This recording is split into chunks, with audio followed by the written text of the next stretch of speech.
13th question, that is state and prove addition theorem of probability. இது வந்து ரொம்ப சிம்பிளான ஒரு சின்ன தியரம். இதோட ஸ்டேட்மெண்ட் அண்ட் ப்ரூஃப் தான் நம்ம இப்போ பார்க்க போறோம். ஸோ ஸ்டேட்மெண்ட் வந்து ரொம்ப சிம்பிளான ஒரு ஸ்டேட்மெண்ட். இதுல ஸ்டேட் மட்டும் சேர்த்து நம்ம தான் படிக்கணும். Statement of the theorem P of A union B equal to P of A plus P of B minus P of A intersection B. இதுதான் ஸ்டேட்மெண்ட். நம்ம இதை தான் இப்போ ப்ரூவ் பண்ண போகிறோம். ஸோ ஃபர்ஸ்ட் பார்ட்டில் என்ன கொடுத்துருக்காங்க, நம்மளோட லெஃப்ட் ஹேண்ட் சைடில் என்ன கொடுத்துருக்காங்க அப்படின்னா P of A union B அப்படின்னு கொடுத்துருக்காங்க. ஸோ நம்ம இந்த மிடில் இருக்கிற இதுக்கான ப்ரூஃப். இந்த ப்ரூஃப் போகிறதுக்கு முன்னாடி இதுக்கு தேவையான டயக்ராம் நான் வந்து வென் டயக்ராம் போடுறேன். இது A, இந்த செட் வந்து A அப்படின்னு சொல்லுவோம். இன்னொரு செட் இருக்கு, இது B. ஸோ இது A, இது B. இப்போ நம்மளோட லெஃப்ட் ஹேண்ட் சைடில் இருக்கிற A யூனியன் B அப்படின்றத நம்ம இதில் எடுக்க போகிறோம். ஸோ A யூனியன் Bனா என்ன அர்த்தம், ஏவும் பியையும் சேர்த்து அப்படின்னு அர்த்தம். ஸோ இது ஃபுல்லாக சேர்த்து எடுக்கிறோம் இந்த செட்டை. ஸோ இந்த செட்டோட பேர் தான் என்ன அப்படின்னா A யூனியன் B. இந்த A யூனியன் பியே நம்ம எப்படி எழுதலாம் அப்படின்னு பாருங்க. ஸோ இந்த A யூனியன் பியை set A set B. So அதே A அண்ட் பியை தான் எழுதியிருக்கிறோம். ஆனால் இப்போ நான் என்ன பண்ணுறேன் அப்படின்னா இந்த இடத்த மட்டும் மார்க் பண்ணுறேன்.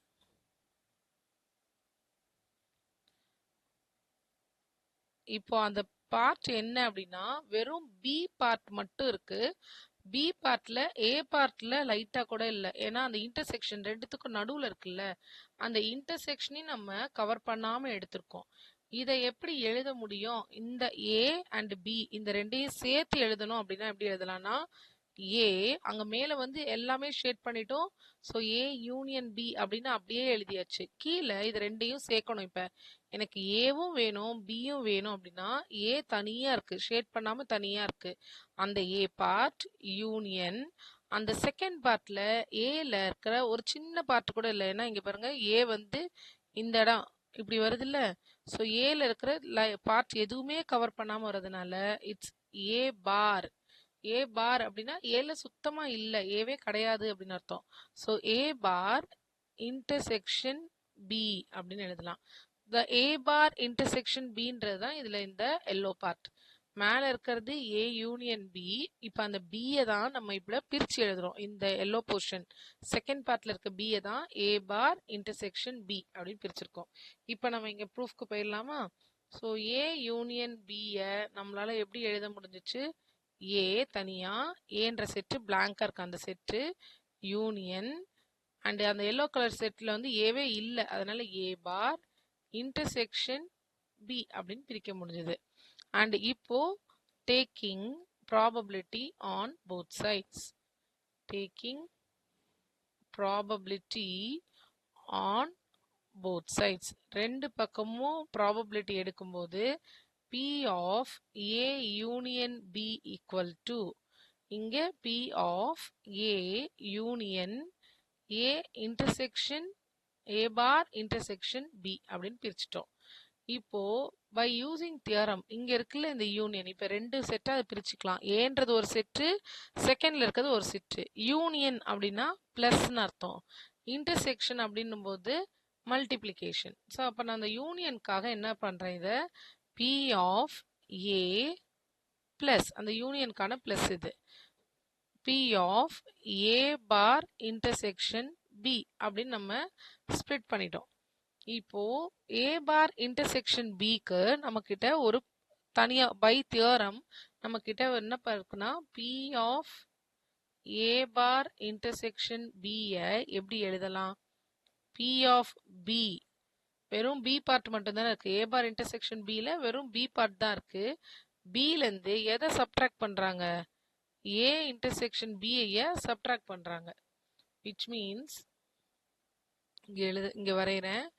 ஸோ இதில் P of Bயை மட்டும் தான் எடுக்கிறாங்க. அதில் எதை சப்ட்ராக்ட் பண்ணி எடுக்கிறாங்கன்னா இந்த A இன்டர்செக்ஷன் Bயும் சப்ட்ராக்ட் பண்ணிட்டாங்க, ரிமூவ் பண்ணிட்டாங்க.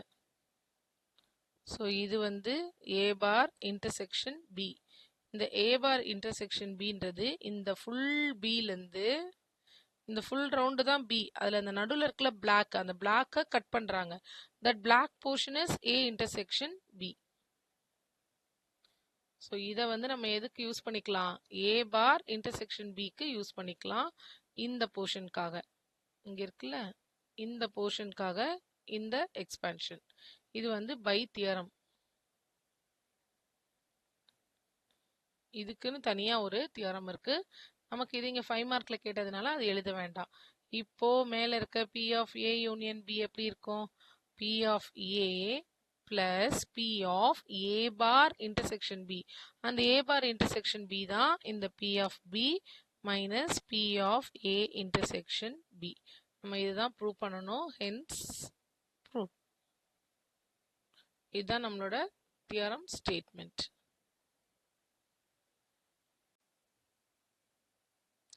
Question number 14. Question number 14 ஒரு probability question. Chapter number 1ல இருந்து கேட்டிருக்காங்க. A bag contains 7 red, 12 white and 4 green balls. What is the probability that 3 balls drawn are all white? So முதல்ல என்ன கொடுத்துருக்காங்கன்னு பார்ப்போமா? பேக்ல என்னென்ன இருக்கு? ரெட்டு, ஒயிட்டு, கிரீன் இது இருக்கு. ஸோ நான் வந்து கிவன் அப்படின்னு எழுதிக்கிறேன். கிவன்ல ரெட் பால், ஸோ நான் வெறும் ரெட்னு எழுதிக்கிறேன். ரெட் பால் நமக்கு எவ்வளோ இருக்குன்னா 7 பால்ஸ் இருக்கு. அண்ட் ஒயிட் பால் வந்து 12 பால்ஸ் இருக்கு. அண்ட் லாஸ்ட்ல கிரீன் பால்ஸ் வந்து 4 இருக்கு. இது வந்து கிவன்.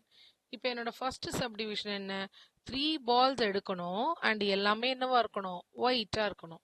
ஸோ இதில் ஆப்ஷன் ஏ வந்து probability of 3 balls are all white. So மொத்தம் 3 பால் எடுக்கணும், எல்லாமே ஒயிட்டா இருக்கணும். டோட்டலா எவ்வளோ பால் எடுக்கணும் அப்படின்னா 3 பால்ஸ் எடுக்கணும். நம்ம கிட்ட இருக்கிறது டோட்டல் பால்ஸ் எவ்வளோ? 7 + 12 + 4 which is 23. மொத்தம் 23 பால்ஸ் இருக்கு நம்ம கிட்ட பேக்ல. இந்த 23 பால்ஸ்ல 3 பால் தான் நம்மள சூஸ் பண்ண சொல்லியிருக்காங்க. ஸோ இப்போ சூஸ் பண்றோம் அப்படின்னும் போது காம்பினேஷன். ஸோ டோட்டலா 23 பால்ஸ் இருக்கு and we are going to choose only 3 balls. So choosing அப்படின்றதுனால C combination 23C3. So 23C3 அப்படின்னு இருக்கு. மேலே என்ன கொடுத்துருக்கும்? மேலே வந்து எனக்கு என்ன ஃபேவரபிளோ அதை எடுத்துக்கணும். மேலே வந்து 3 பால்ஸுமே ஒயிட்டாக இருக்கணும்னாங்க. ஒயிட்டில் டோட்டலாக எவ்வளோ பால்ஸ் இருக்கு? 12 பால்ஸ் இருக்கு. அதில் நம்ம எவ்வளோ பால்ஸ் எடுக்கணும்? 3 பால்ஸ் தான் எடுக்கணும். 3மே ஒயிட்டாக இருக்கணும்னா 3மே எனக்கு 12க்குள்ளேருந்து தான் எடுத்தாகணும். So 12C3 divided by 23C3. 12C3யோட வேல்யூ 220. கால்குலேட்டரில் போட்டு பாருங்க, 220 வரும். 23C3யோட வேல்யூ 1771. இது ஃபர்ஸ்ட் சப்டிவிஷன். செகண்ட் சப்டிவிஷன் என்ன கொடுத்துருக்காங்க? அதே 3 balls and drawn are 1 each color. ஒவ்வொன்றிலையும் ஒவ்வொரு கலர்னு சொல்லிட்டாங்க. ஸோ செகண்ட் சப்டிவிஷன் அப்போ நான் எப்படி எழுதுவேன்? P probability of 3 balls are 1 from each color. So ஒன்றுலேருந்தும் ஒரு கலர்லேருந்தும் ஒன்று எடுக்க சொல்கிறாங்க. ஸோ மொத்தமாக 3 பால் தான் எடுக்கணும். அந்த டோட்டல் அப்படின்றது வந்து எதில் வந்துடும்? டினாமினேட்டரில் வந்துடும். ஸோ 23C3 அப்படின்றது டினாமினேட்டரில் வந்துருச்சு. மேலே ஒருலேருந்து ஒரு பால் எடுக்க சொல்கிறாங்க. அப்போ ரெட்டில் மொத்தம் 7 பால் இருக்கு, எனக்கு ஒரு பால் போதும். ஸோ மேலே 7C1 அண்டு 3 பால் வேணும்ல, ரெட்லேருந்து ஒரு பால் அண்டு ஒயிட்லேருந்து ஒரு பால். இந்த அண்டு வரும்போதெல்லாம் ப்ளஸ். ஸோ 12C1 ஒயிட்லேருந்து ஒரு பால் அண்டு க்ரீன்லேருந்து ஒரு பால். So 4C1. ஸோ C1 அப்படின்றது அதே வேல்யூ தான். 7C1 7 × 12 × 4 கீழே 23C3. இதுக்கான value 336 divided by 1771.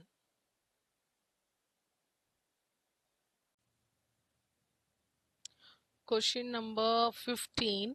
Derive MGF of binomial distribution. So MGF நம்ம கண்டுபிடிக்க போறோம். இந்த moment generating function. MGF வந்து பைனாமியலுக்கும் இருக்கும் பாய்சானுக்கும் இருக்கும். இது வழியாவும் நம்ம மீன் அண்ட் வேரியன்ஸ் கண்டுபிடிக்கலாம். ஈஸியஸ்ட் மெத்தட் என்னன்னா MGF கண்டுபிடிச்சி மீன் வேரியன்ஸ் கண்டுபிடிக்கிறது ஈஸியஸ்ட் மெத்தட். ஏன்னா ஒன்ஸ் MGFும் படிச்ச மாதிரி இருக்கும், மீன் அண்ட் வேரியன்ஸும் படிச்ச மாதிரி இருக்கும். இதுல நமக்கு வெறும் MGF கேட்டதுனால அதை மட்டும் தான் டிரைவ் பண்ண போறோம், மீன் அண்ட் வேரியன்ஸ் பண்ண மாட்டோம். ஸோ எதுக்கு கேட்டிருக்காங்க அப்படின்னா பைனாமியல் டிஸ்ட்ரிபியூஷனுக்கு கேட்டிருக்காங்க. ஸோ டிரைவ் பண்ணலாமா? எப்படி டிரைவ் பண்ணுறது? த பைனாமியல் டிஸ்ட்ரிபியூஷனோட ப்ராபபிலிட்டி ஃபங்க்ஷன் எழுதணும். The binomial distribution is binomial டிஸ்ட்ரிபியூஷனோட probability function, that is p of x ஓட value ncx p power x q power n minus x. இது இதோட p of x. இப்போ மொமெண்ட் ஜெனரேட்டிங் ஃபங்க்ஷன் கண்டுபிடிக்கணும்னா mx of t கண்டுபிடிக்கணும். mx of tன்றது summation x equal to 0லேருந்து n e power tx into p of x. இந்த p of x தான் நமக்கு இங்கே கொடுத்துருக்காங்க. இதுதான் நம்மளோட p of x. இதை யூஸ் பண்ணி தான் நம்ம இதை எக்ஸ்பாண்ட் பண்ண போறோம். ஸோ இந்த p of x கொண்டு வந்து கீழே இருக்கிற அந்த இடத்துல அப்படியே சப்ஸ்டியூட் பண்ணுங்க. So summation x equal to 0 n e power tx, p of x இருக்கிற இடத்துல ncx p power x q power n minus x. இப்போ இதை எக்ஸ்பேண்ட் பண்ணுறதுக்கு முன்னாடி லைக் டேர்ம்ஸ் எல்லாத்தையும் சேர்த்துக்க போகிறோம். ஸோ இதில் எனக்கு சம்மேஷன் எக்ஸ் ஈக்குவல் டு 0லேருந்து n, இந்த ncxை முன்னாடி எடுத்துகிட்டு வந்து எழுதுறேன். அண்ட் இங்கே இருக்கிற இந்த டேர்ம் பாருங்க, இதுலேயும் பவரில் ஒரு எக்ஸ் இருக்கு, இங்கேயும் பவரில் ஒரு எக்ஸ் இருக்கு. அது ரெண்டையும் பக்கத்தில் பக்கத்தில் எழுதிக்கலாமா? E power t x p power x. இந்த கியூக்கு வந்து n மைனஸ் எக்ஸ் இருக்கு. இந்த மைனஸ் எக்ஸை வந்து நம்ம சேர்க்க மாட்டோம், பவர் எக்ஸை மட்டும் நம்ம இப்போ கிளப் பண்ண போறோம். ஸோ கிட்ட கொண்டு வந்து எழுதின இந்த ரெண்டு டேர்மையும் ஒரே டேர்மாக மாற்ற போகிறோம். எப்படி அப்படின்னா பவர் எக்ஸை வந்து காமனாக வெளியில் எடுக்க போகிறோம். ஸோ பவர் எக்ஸை காமனாக எடுக்கிறதுனா எப்படி? சம்மேஷன் எக்ஸ் ஈக்குவல் டு 0லேருந்து n ncx. எக்ஸை வெளியில் எடுக்கிறோம்னா எக்ஸ் இல்லாமல் இது இ பவர் டி. இங்கே பியில் எக்ஸ் எடுத்துட்டா இது வெறும் பி ஹோல் பவர் எக்ஸ்ன்னு எழுதிடலாமா? q power n minus x. இப்போ இது வரைக்கும் நம்ம என்ன பண்ணியிருக்கோம்னா சப்ஸ்டியூட் பண்ணிட்டு சேம் பவரை சேர்த்து எழுதியிருக்கோம். இப்போ எக்ஸ்பேண்ட் பண்ண போகிறோம், எக்ஸுக்கு வேல்யூ கொடுக்க போகிறோம். ஸோ எக்ஸுக்கு வேல்யூ கொடுத்தா என்ன வரும்னு பாருங்க. 0ன்னு கொடுத்தா first n c 0, e power t p power 0 q power n minus 0. இது வந்து நான் எக்ஸ் இருந்த இடத்துலலாம் 0 கொடுத்துருக்கேன். ப்ளஸ் இப்போ 1 கொடுக்க போகிறோம், nc1 e power t p power 1 q power n minus 1. இதே மாதிரி 2 கொடுக்கலாமா? nc2 e power t p பவரில் 2 q power n minus 2 and so on. Last டேர்மாக n கொடுத்தோன்னா ncn e power t p whole power n q power n minus n. இப்படி ஒரு term வந்து நமக்கு ஃப்ரேம் ஆகும். இதுவும் நமக்கு ரொம்ப சிம்பிள், ஜஸ்ட் 0 1 2 3 அந்த மாதிரி வேல்யூஸ் கொடுத்துருக்கோம். நெக்ஸ்ட் எனி வேல்யூ பவர் 0 அப்படின்றது என்னவாயிடும்? 1ன்னு வந்துடும். அப்போ இதோட வேல்யூ 1. அதே மாதிரி வேற எங்கேயும் இல்லை, இங்கே இருக்கு லாஸ்ட்ல. இது வந்து எனி வேல்யூ பவர் 0, பவர் 0னாலே அது 1. இப்போ திருப்பி சிம்பிளிஃபை பண்ணுவோமா? nc0 அப்படின்றது வந்து 1 தான். ஸோ அப்போ அந்த ஃபர்ஸ்ட் டேர்மில் வெறும் q பவர் n தான் இருக்கு. செகண்ட் டேர்மில் nc1 e power t p power 1 q power n minus 1. Next டேர்மில் nc2 e power t p whole power 2 q power n minus 2 and so on. Last term ncn e power t p power n மட்டும்தான் இருக்கு. இது வந்து ஒரு binomial expansion ஃபார்மேட்ல இருக்கு பாருங்க. q அப்படின்ற term வந்து பவர் nல ஆரம்பிச்சு n-1 n-2ன்னு குறைஞ்சிக்கிட்டே வந்து லாஸ்ட் டேர்ம் வரும்போது q டேர்மே இல்ல. அதுவே p டேர்ம் ஃபர்ஸ்ட் டேர்ம்ல இல்ல, ஆனா அடுத்த டேர்ம்ல இருந்து அந்த டேர்ம் பவர் 1ன்னு வந்திருக்கு, அடுத்து பவர் 2ன்னு வந்திருக்கு, லாஸ்ட்ல வரும்போது பவர் n வந்திருக்கு. ஸோ இது ஒரு டேர்ம், இந்த q அப்படின்றது இது ஒரு டேர்ம், இந்த e பவர் tன்றது இன்னொரு டேர்ம். இது ரெண்டும் தான் யூஸ் பண்ணி இந்த எக்ஸ்பான்ஷனே நடந்திருக்கு. அப்ப இது எப்படி எழுதலாம்? q plus e power t p whole power n. Binomial expansion x plus a whole power n ன்னு எழுதுவோம். அதுல x வந்து பவர் n ல இருந்து ரெடியூஸ் ஆயிட்டே போகும். a வந்து ஸ்டார்டிங்ல 0வா இருக்கும், அது இன்க்ரீஸ் ஆயிட்டே போகும். ஒன்னு டிக்ரீஸ் ஆகும், ஒன்னு இன்க்ரீஸ் ஆகும். This is binomial expansion. நம்ம கொஸ்டின் வந்து மொமெண்ட் ஜெனரேட்டிங் ஃபங்க்ஷன் தான். அப்ப இதோட முடிச்சுக்கலாம். So q plus e power t p whole power n the answer. Derive mean and variance of Poisson distribution. இது வந்து ஸ்டாட்ஸ்ல நமக்கு ரொம்ப இம்பார்ட்டன்டான ஒரு கொஸ்டின், ரிப்பீட்டடா கேட்குற ஒரு கொஸ்டின். இது ஏப்ரல் 2025 கொஸ்டின் பேப்பர்ல 16th கொஸ்டினா இருக்கு. derive mean and variance of Poisson distribution. So mean and variance வந்து ரெண்டு விதமா வந்து நம்ம டிரைவ் பண்ணலாம். ஒன்று வந்து எம்ஜிஎஃப் கண்டுபிடிச்சி அதுலேருந்து டிரைவ் பண்ணுறது, இன்னொன்று எக்ஸ்பெக்டேஷன் ஆஃப் எக்ஸ் யூஸ் பண்ணி டைரெக்டாக நம்ம டிரைவ் பண்ணுறது. நான் வந்து எம்ஜிஎஃப் யூஸ் பண்ணி டிரைவ் பண்ணுறது தான் போட போகிறேன். ஏன்னா அதை 2-in-1 நம்ம யூஸ் பண்ணிக்கலாம். வெறும் எம்ஜிஎஃப் மட்டும் டிரைவ் பண்ண சொன்னாலும் நான் இந்த பார்ட்டை போட்டுடலாம். அது கூட சேர்ந்து மீன் அண்ட் வேரியன்ஸ் கேட்டாலும் இதை போட்டுடலாம். வெறும் மீன் அண்ட் வேரியன்ஸ் கேட்டாலும் இதையே எழுதிக்கலாம். ஸோ இதை 3 டைப்ஸாக எப்படி வேணால் யூஸ் பண்ணிக்கலான்றதுனால நம்ம இப்போ எம்ஜிஎஃப் யூஸ் பண்ணி டிரைவ் பண்ண போகிறோம். ஸோ இதுக்கான ஃபர்ஸ்ட் ஃபார்முலா பாய்சான் டிஸ்ட்ரிபியூஷனோட PDF. Poisson distribution, Poisson distribution வந்து நம்ம ஃபார்முலா என்ன? p of x equal to e power minus lambda lambda power x by x factorial. இது இதோட ஃபார்முலா. இப்போ நம்ம mgf டிரைவ் பண்ண போறோம். So mgf moment generating function summation of xல வந்து 0ல இருந்து n e power tx into p of x. இதுதான் இதோட ஃபார்முலா. இப்போ இங்க இருக்கிற இந்த p of xக்கு பதிலா இந்த p of x நம்ம சப்ஸ்டியூட் பண்ண போறோம். அந்த இடத்துல கொண்டு வந்து சப்ஸ்டியூட் பண்றோம். பண்ணா என்னவாகும்? இது summation x 0ல இருந்து n e power tx, மேல இருந்து எடுத்துட்டு வாங்க, e power minus lambda lambda power x by x factorial. எழுதுனதுக்கு அப்புறமா பார்க்கும்போது இங்க ரெண்டு டேர்முக்கு பவர்ல x இருக்கு. ஒன் இஸ் ஹியர் ஈக்கு இருக்கு, இன்னொன்று இங்க இருக்கு எக்ஸ்ன்னு இருக்கு. ஸோ நான் இந்த ரெண்டு எக்ஸையும் சேர்த்து எழுதணும். அதனால என்ன பண்றேன்? எக்ஸ் ஈக்குவல் டு 0ல இருந்து n இ பவர் மைனஸ் லாம்டாவை முன்னாடி எடுத்துட்டு வந்துட்டேன். இதை ரெண்டையும் பக்கத்துல எழுதிக்கிறேன். ஸோ பக்கத்துல எழுதிட்டு அப்புறம் சேர்த்து எழுதிக்கலாம். X factorial. இப்போ கிளப் பண்ணி சேர்த்து எழுதுவோமா? So summation x equal to 0ல இருந்து n e power minus lambda e power t lambda. x மட்டும் தானே வெளியே போகுது, அதனால t உள்ளதான் இருக்கும். So e power t lambda whole power x ன்னு மாத்திட்டோம் by x factorial. இப்போ நம்ம எல்லாத்தையும் கரெக்டா வந்து ஒரு ஃபார்முக்கு கொண்டு வந்தாச்சு. இப்போ எக்ஸ்பேண்ட் பண்ணா போதும்.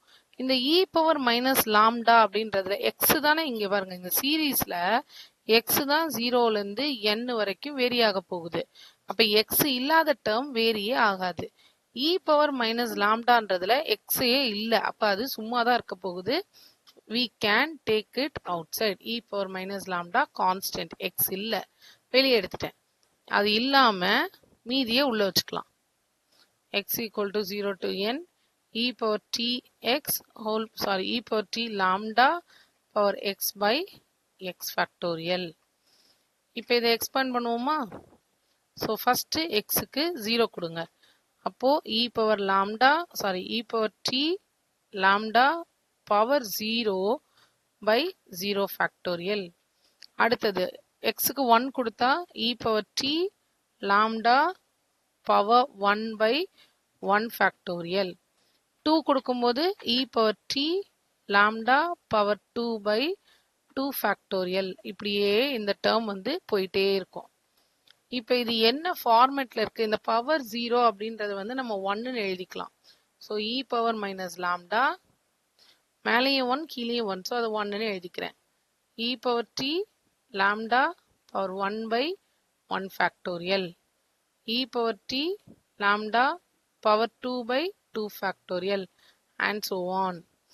இது பார்க்கறதுக்கு என்ன ஃபார்மேட்ல இருக்கு அப்படின்னா, e பவர் x அப்படின்னா 1 plus x by 1 factorial, x square by 2 factorial and so on.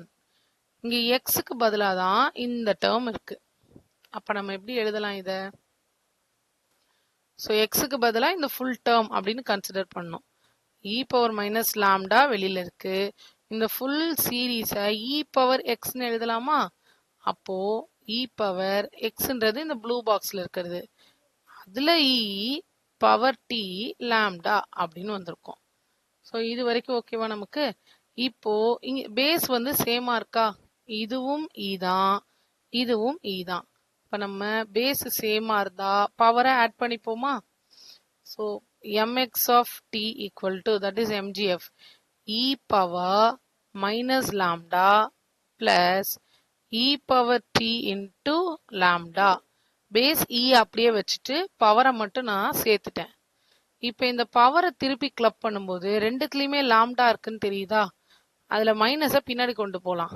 So e power t lambda முன்னாடி, மைனஸ் லாம்டாவை பின்னாடி. இப்போ நான் லாம்டாவை வெளியில எடுக்கிறேன். வெளியில எடுத்துட்டா e power t minus 1.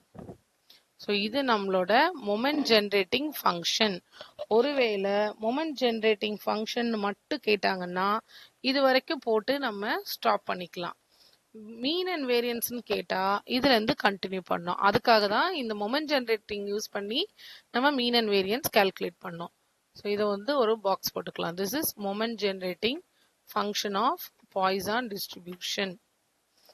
Okay, இப்போ மீன் அண்ட் வேரியன்ஸ் டிரைவ் பண்ணுவோமா இதுல இருந்து? ஸோ ஒரு தடவை ஃபர்ஸ்ட் டிஃபரன்ஷியேட் பண்ணா மீன் கிடைக்கும். ஸோ டிஃபரன்ஷியேட்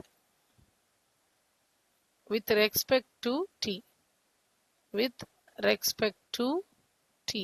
இதை with respect to t ல differentiate பண்ணும்போது mx dash of t, இங்க e power lambda, சாதாரணமா நமக்கு e power x ஓட differentiation e power x தான். ax இருந்ததுன்னா e power ax into a ன்னு எழுதணும்ல. இப்ப அந்த மாதிரி தான் நம்ம இதை கன்சிடர் பண்ண போறோம். ஸோ இதை வந்து டீக்கு தான் டிஃப்ரென்ஷியேட் பண்ண போறோம். அப்ப டி இருக்கிற டேர்ம் மட்டும்தான் நமக்கு கோஎஃபிஷியன்ட்டா வெளியில வரும். இப்போ முதல்ல பார்க்கும்போது பவர் ஃபுல்லாவே எக்ஸ்ன்னு பாருங்க. அப்ப அதை டிஃப்ரென்ஷியேட் பண்ணா அப்படியே இருக்கும், மொத்த டேர்மும் இருக்கும். அடுத்து பவரை மட்டும் எடுத்து டிஃப்ரென்ஷியேட் பண்ணுங்க.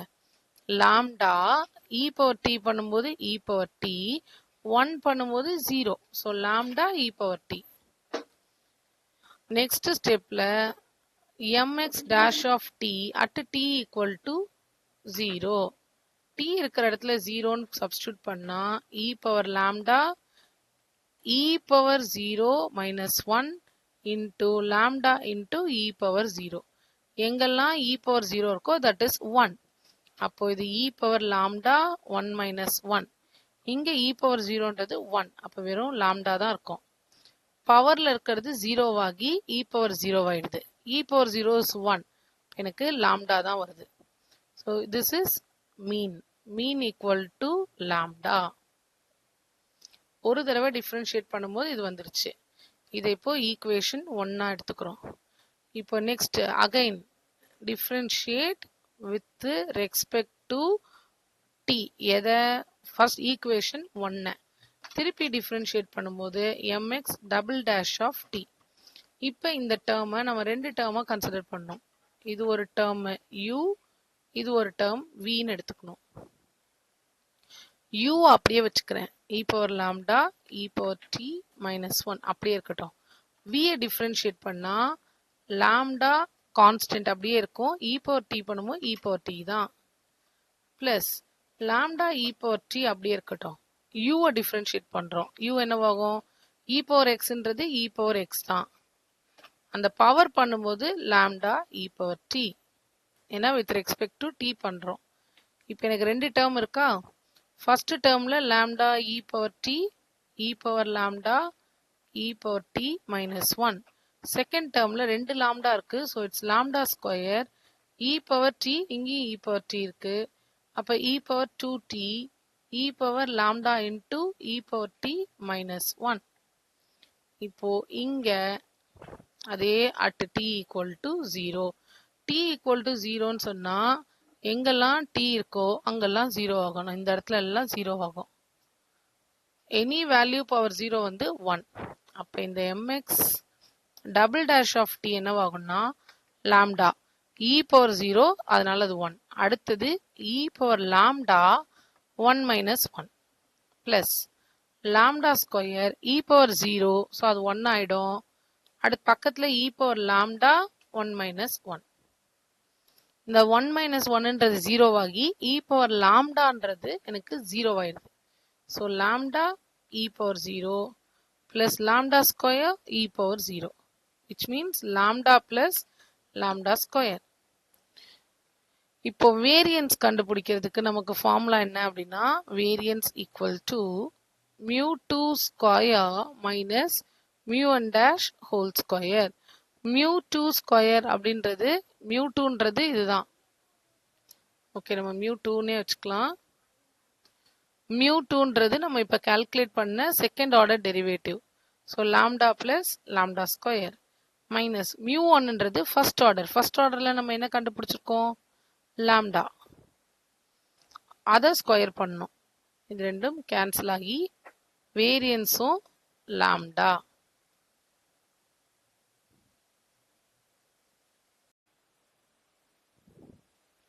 ஸ்டாட்ஸ் ஏப்ரல் 2025 கொஸ்டின் பேப்பர்ல கொஸ்டின் நம்பர் 17. இந்த கொஸ்டின் நம்பர் 17ல என்ன கேட்டிருக்காங்க அப்படின்னா write the condition for application of chi square. ஒரு சை ஸ்கொயர் டெஸ்ட் அப்ளை பண்றதா இருந்தா என்னெல்லாம் கண்டிஷன் சாட்டிஸ்ஃபை ஆகணும் அப்படின்னு கொடுத்துருக்காங்க. So first chi square test எப்போ யூஸ் பண்ணுவோம்? Chi square test is use to check whether there is a significant difference between observed frequency and expected frequency. So அவங்க என்ன சொல்றாங்க அப்படின்னா அது எப்போ நம்ம யூஸ் பண்ணுவோம்னா அப்சர்வ்டு ஃப்ரீக்வன்சி கொஸ்டின்ல கொடுத்துருப்பாங்க. அந்த ஃப்ரீக்வன்சி அதுக்கும் எக்ஸ்பெக்டட் ஃப்ரீக்வன்சிக்கும் நடுவில் சிக்னிஃபிகண்ட் டிஃப்ரென்ஸ் இருக்கான்னு செக் பண்ணுறதுக்காக தான். சிக்னிஃபிகண்ட் அப்படின்னா ஒரு வித்தியாசம் அப்படின்றது தெரிகிற அளவுக்கு ஒரு வித்தியாசம் இருக்கா அப்படின்னு செக் பண்ணுறதுக்காக தான் நம்ம சை ஸ்கொயர் டெஸ்ட் யூஸ் பண்ணுவோம். அதுதான் வந்து அங்கே கொடுத்துருக்காங்க. அதை அப்ளை பண்ணுறதுக்கு முன்னாடி the following condition must be satisfied. சும்மா எல்லா இடத்துலையும் என்னால் சை ஸ்கொயர் அப்ளை பண்ண முடியாது. இந்த கண்டிஷன்லாம் சாட்டிஸ்ஃபை ஆனாதான் நம்ம அதை அப்ளை பண்ண முடியும். First data should be in frequencies. Frequency அப்படின்னா ஒரு கவுண்டோ இல்லைன்னா நம்பர் ஆஃப் அப்சர்வேஷனோவா தான் இருக்கணும். அதுதான் first point. Second point observations must be independent.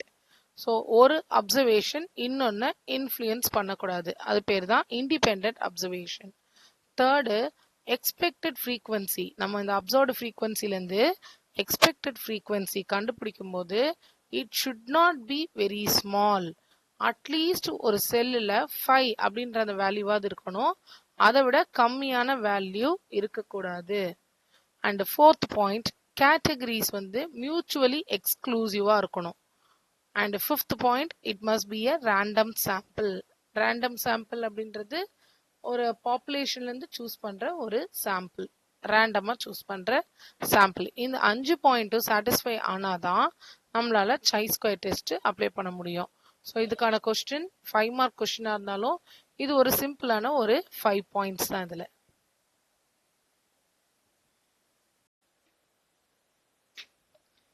April 2025 question பேப்பர்ல இருக்க கொஸ்டின் நம்பர் 18க்கான எக்ஸ்பிளனேஷன் தான் நம்ம இந்த வீடியோல பார்க்க போறோம். Working procedure for testing single mean. So single mean test பண்றதுக்கு யூஸ்வலா நம்ம என்ன எடுத்துப்போம் அப்படின்னா ஸ்டூடெண்ட்ஸ் டி டெஸ்ட் அப்படின்ற இந்த கான்செப்டை எடுத்துப்போம். ஸோ இந்த கான்செப்டுக்கு தான் இப்போ என்ன பண்ண போறோம், நம்ம ப்ரொசீஜர் ஒர்க்கிங் ப்ரொசீஜர் எழுத சொல்லியிருக்காங்க. ஸோ ப்ரொசீஜர் தான் எழுத போறோம். ஸோ ஸ்டெப் 1 என்ன பண்ணுவோம், நம்ம செட் த ஹைபோதசிஸ். ஸோ நமக்கு ரெண்டு ஹைபோதசிஸ் இருக்கும், நல் ஹைபோதசிஸ் அண்ட் ஆல்டர்னேட்டிவ் ஹைபோதசிஸ். அதை இங்க நம்ம செட் பண்ணணும்.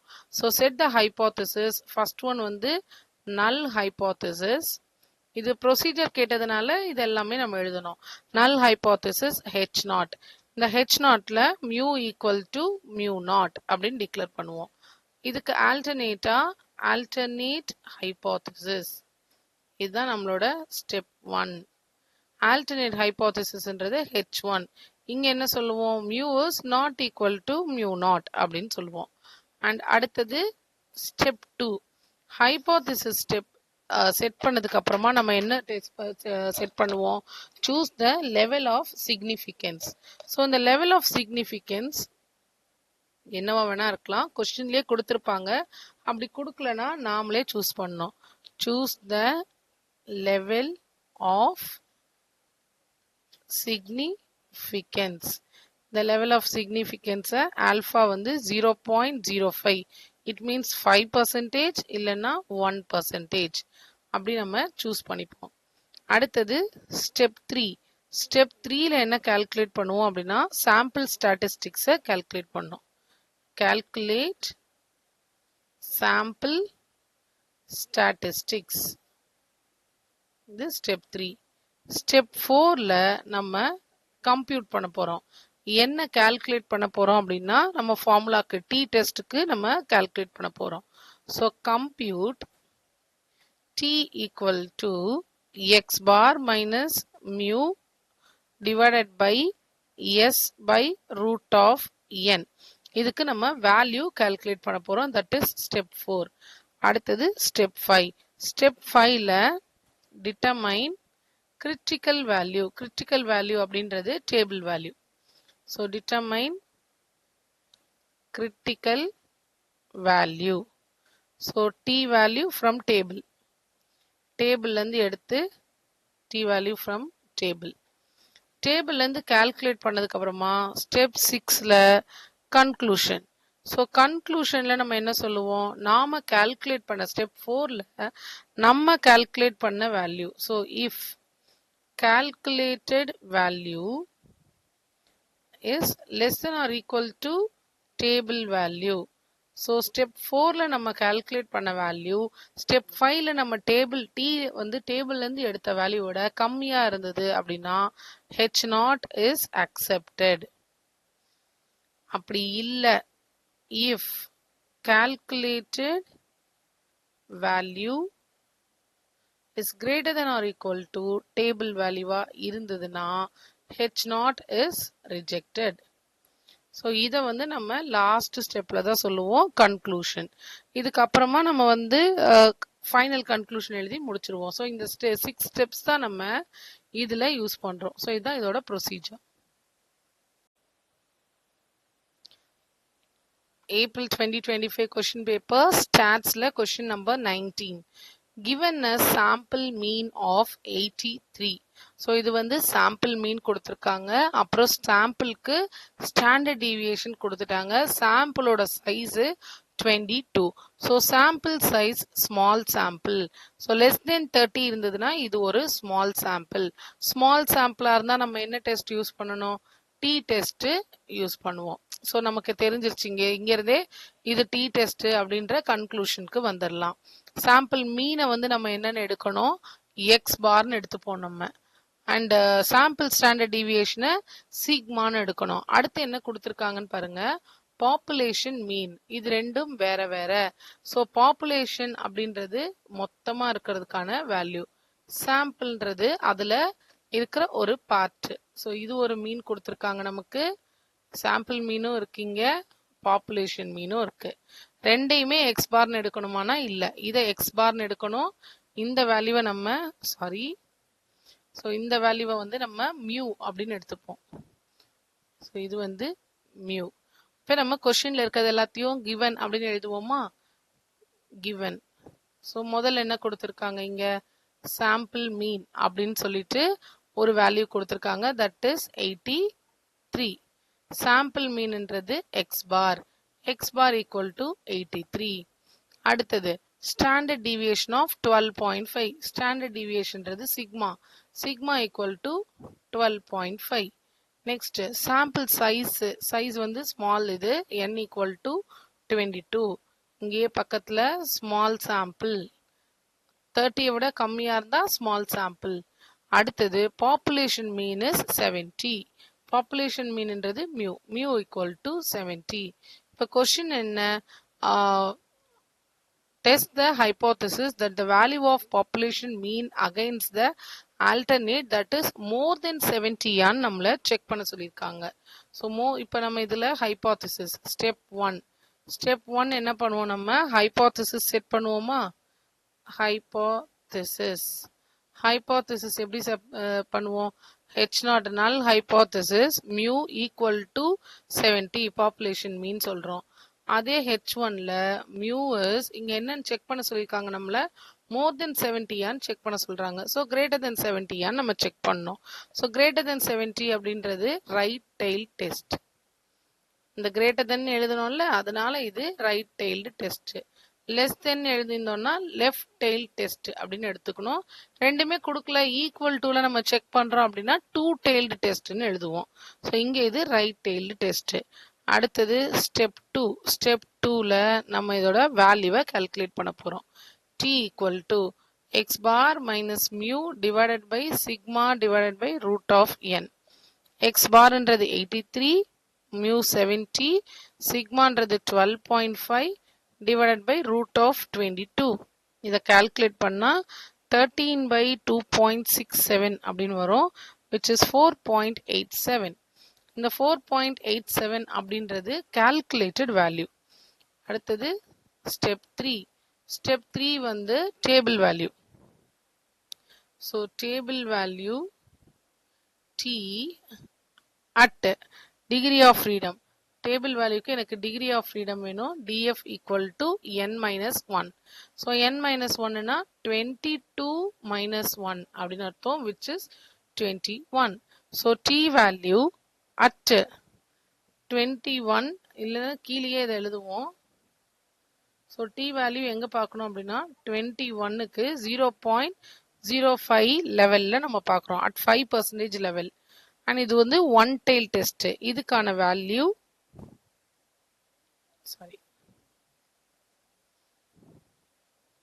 0.05, 21.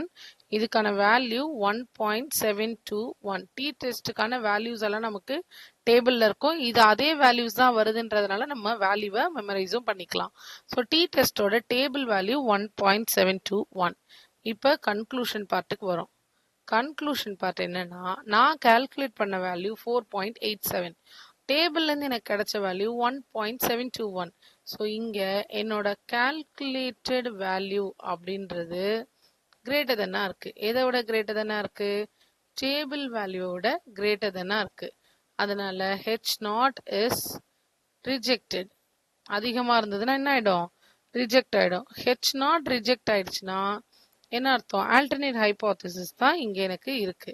So population mean is, question இதுதானே, பாப்புலேஷன் மீன் இஸ் significantly